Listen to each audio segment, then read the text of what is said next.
Here we are on a nice warm day in the end of December. I don't know what the temperature is, but it's warm enough for the bees to fly. It is 2 o'clock in the afternoon. And just to show you that bees know what they want and they take what they want, and just because you have something out doesn't mean that they're going to take it. As you can see, there's not a soul on this sugar water. It's 3-to-1 sugar water. Has the magic cell, or what you have to buy now is called red cell, excuse me. And it's got some probiotics in it, and it's, like I said, 3-to-1 sugar water. But you go right over here to where I'm feeding pollen. Sit down right here on the step of the shop.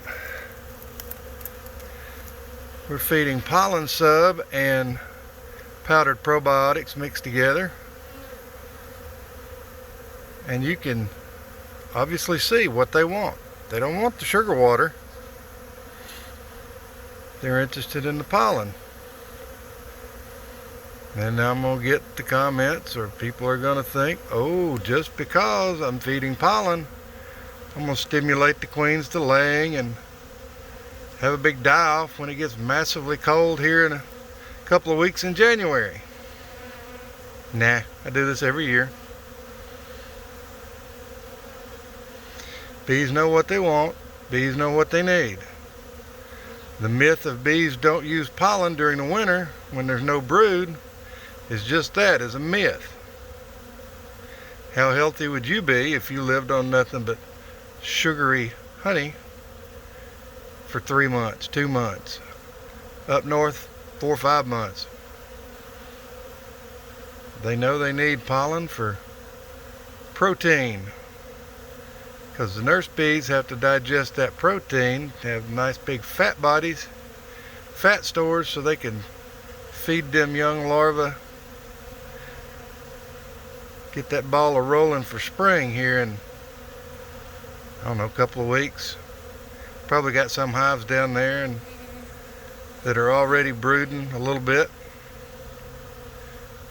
Being in southeast Tennessee, it doesn't mean that just because that we think it's winter is when they think they need to stop. Some bees, colder climate bees, probably keep a little brood all winter. I know my observation hive does. I've got about a softball size or bigger patch of brood in my observation hive. She keeps that going about mid-January, and then she'll lay 2 whole frames of brood. That's when I start feeding it heavily on the inside with pollen. Of course, they can forage out here to get their own pollen too. But that's just a little quick tip of what's going on today. Is the bees know what they want and they take what they want, and they know what they need. Sugar water is obviously not one of them.